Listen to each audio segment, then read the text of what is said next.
marriage is compulsory or not compulsory in the society?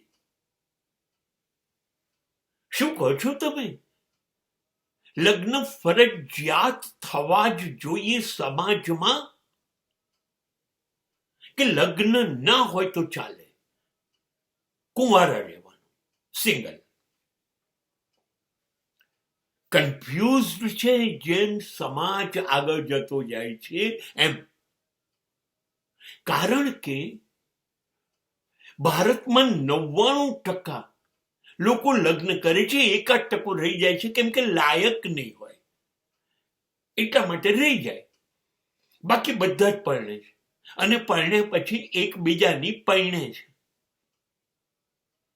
બંને વચ્ચે કોણ જાણે એવો કરાર થયો છે કે એકબીજાને તો સુખી કરીશું નહીં, અને બહુ ધ્યાન રાખીશું કે એકબીજા એકલા સુખી ના થઈ જાય.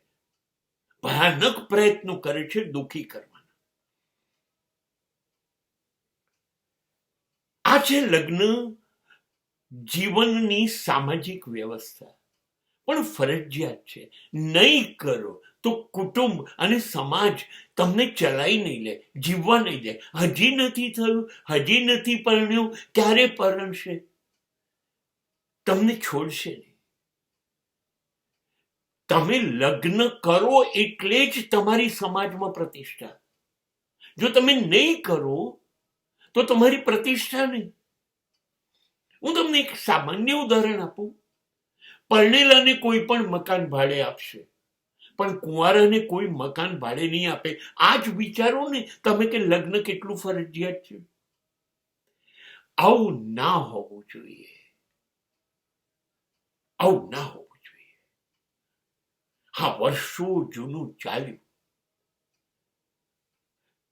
પણ જો એકબીજાને સુખી કરવા હોય તો આનાથી શ્રેષ્ઠ વ્યવસ્થા એક પણ નથી.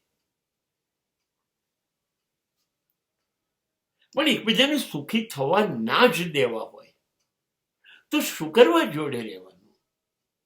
બંને જણા દુઃખી થાય, સુખ અને શાંતિ ઘરમાં આવે જ નહીં, જીવન બરબાદ થઈ જાય જોડે રહીને. એના કરતા નથી પરણવું જ નથી. તો માત્ર એટલું જ થશે કે મારું લગ્ન નથી થયું. પત્નીને એવું થશે કે પતિ નથી, એક સ્ત્રીને એવું થાય કે પતિ નથી, ને પતિને એવું થાય કે મારી પાસે સ્ત્રી નથી. બસ સમાજ વધારેમાં વધારે એટલું પૂછશે, લગ્ન ના કર્યા તમે? કેમ ના કર્યા? બસ આટલું જ ને, આટલું જ ને. પણ જો તમે ના કરો તો હું ખાતરી આપું કે પેલા લોકો જે કહે છે કે મેં શું કામ લગ્ન કર્યા, એનો જવાબ તમને મળી જશે કે આટલા માટે મેં લગ્ન ના કર્યા.